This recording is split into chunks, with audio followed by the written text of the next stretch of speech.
Oi, oi, galerinha, bom dia! Desejo a todos uma boa semana, afinal de contas, segundou. Vamos ter uma semana de muitas atividades, com muito foco, para que a gente consiga então chegar ao objetivo final, que é a aprendizagem.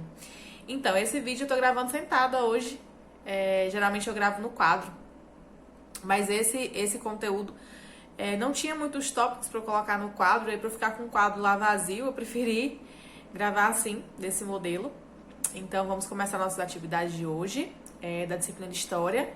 Coloquem no livro de vocês na página 32, para nós começarmos, então, nossas atividades. Vale lembrar que nesse módulo nós estamos, então, falando sobre o contato dos europeus com os diversos povos. Nós vimos, então, nas duas últimas semanas, o contato dos europeus com os mesoamericanos, né? O contato dos europeus com os incas, com os astecas, vimos também com os brasileiros, né, com os índios, e aí agora nós vamos então observar como foi o contato dos portugueses com os africanos. Então vamos lá. O texto inicia-se com esse título, O Contato com os Africanos. E aí nós vimos que desde o século XV a costa africana já passava então a receber navegadores portugueses. E aí, esses navegadores portugueses, ao entrar em contato com a África, observar a sua organização social, que já existia, as suas obras, as suas riquezas naturais, passam a cada vez mais estreitar essa relação com os africanos. Assim, as primeiras benfeitorias que os portugueses fizeram no continente africano foi a construção, então, de entrepostos comerciais, né, as chamadas feitorias, que tinha como principal objetivo fazer então com que o comércio ficasse mais fácil naquela região. Eles então poderiam ter um controle muito maior sobre quais eram as navegações que chegavam e saíam do continente africano. Além disso, eles também aproveitavam as paradas para fazer uma prática muito triste e que infelizmente fez parte aí da nossa história, né, a história brasileira, que nós até estamos falando um pouquinho na disciplina de Geografia, que foi sobre a escravidão. Então, eu já falei no vídeo de Geografia, não sei se vocês se recordam, que a escravidão ela não foi inventada pelos portugueses e não foi inventada pelos portugueses para atingir as demandas do Brasil. Na verdade, essa prática ela já existia, e aí no século XV, quando os portugueses começaram então a ter contato com os africanos, eles paravam nas praias e começavam então a negociar essas pessoas. Na África, gente, já existia isso, porque haviam então muitos grupos étnicos diferentes no continente africano, inclusive chegando aí a quase 1.500 etnias na época. E essas 1.500 etnias, elas guerreavam entre si, elas se degladiavam.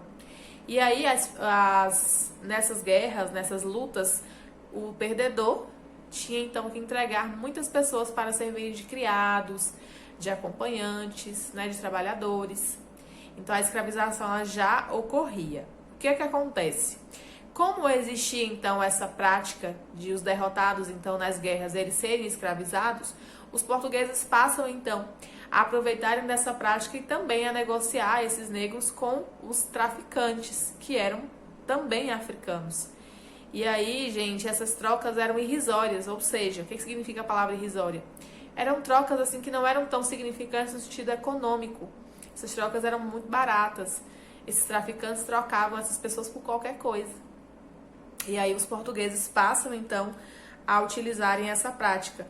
Vale lembrar que, assim, no continente africano, a região que essa prática acontecia era chamada África Subsaariana, que é justamente perto ali do deserto do Saara, ao norte da África, tá bom? Então, gente, nós vamos ver agora que como era feito, então, essas negociações, por que rotas.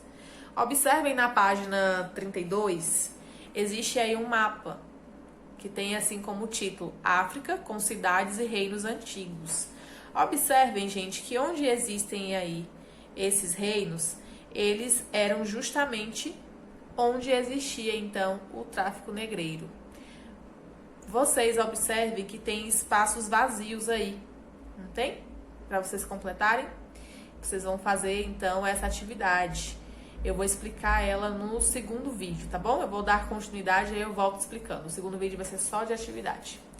Vamos lá. Aí, gente, continuando na página 33, nós vamos observar então um texto que mostra aí pra gente mais detalhadamente como foi então o encontro e quais são as perspectivas que os portugueses, né, os europeus têm então dos africanos.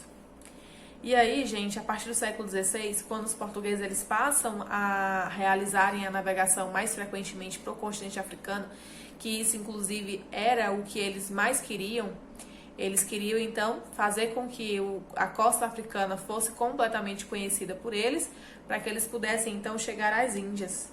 E aí os primeiros contatos que eles tinham era de olhar então a população com desprezo, com estranhamento, sem entender o modo de vida, tal qual aconteceu também com os nossos indígenas. E aí eles passaram a olhar aquelas pessoas com desprezo. Principalmente, gente, porque os africanos eles não conheciam e eles não tinham ainda conhecido as igrejas e as religiões cristãs. Eles eram politeístas. O que significa isso? Vocês devem saber, mas eu vou lembrar. É acreditar em vários deuses, em várias divindades, acreditarem também em elementos da natureza. E para os europeus da época, se você não fosse cristão, você não era ser humano, você não era digno de ser considerado ser humano. Então, eles se consideravam superiores à população africana por eles serem cristãos. Mas, voltando para a questão das construções, da sua organização social, os europeus eles tiveram uma surpresa. Inclusive, aqui no livro de vocês, na página 33, no segundo parágrafo, aponta para a gente que um visitante holandês que chega ao continente africano já no século XVII não escondeu sua admiração por Benin, que era uma cidade. Era uma cidade enorme, cortada por uma longa avenida, que parecia mais larga do que a principal rua de Amsterdã. Vasco da Gama, ao chegar à costa oriental da África, encontrou portos cheios de navios e de comerciantes de todas as partes do Oceano Índico, bem como casas parecidíssimas com as de Algarves em Portugal. Essas casas elas tinham terraços, elas eram feitas então e pintadas, né, de pedra e de cal, eram pintadas inteiramente de brancos. Então, assim, observem que já existia, né, uma organização social, já existiam construções, casas e avenidas bem parecidas com as europeias. Outra coisa também que chama a atenção dele, gente, é com relação ao ferro encontrado no continente africano. Os africanos eles já tinham dominado o ferro e já tinham inclusive criado técnicas para produzir os mais diferentes objetos com ferro. E aí nós vamos ver que a única diferença do ferro da África e com o ferro já produzido e na verdade não é nem produzido, é extraído e trabalhado da Europa, é só que os fornos africanos eram em tamanho reduzido, o que não permitia a eles fazerem grandes armas, grandes espadas. Eram pequenos, mas eram de uma qualidade bem grande, inclusive alguns bem superiores aí aos europeus. Os africanos, gente, eles já adquiriram uma técnica de pré-aquecimento dos fornos, e essa técnica ela só foi conhecida no século XIX, tá? Lá na Europa, e eles já faziam desde o ano 600 a.C. Mas nós vamos ver então que mesmo com essas vantagens, com os recursos naturais, com essa organização social, ainda assim os europeus consideravam os africanos como inferiores, principalmente por conta da fé. E aí, agora, eu vou pro segundo vídeo, esse já tá dando 9 minutos, eu vou pro segundo vídeo agora, para que vocês possam então fazerem a atividade, tá, da página 32. Prestem atenção que eu vou dar um aviso. Para fazer a atividade da página 32, e também da página 34, vocês precisariam do livro de vocês, tá? Mas não tem problema nenhum. Eu vou disponibilizar um print da imagem para vocês observarem o mapa, tá bom? Mas eu vou dar mais detalhes disso no segundo vídeo. Tá bom, galera? Então, caso vocês tenham alguma dúvida, já sabem, entre em contato comigo no PV, que assim que eu estiver disponível eu respondo a vocês, tá bom? Tchau, tchau!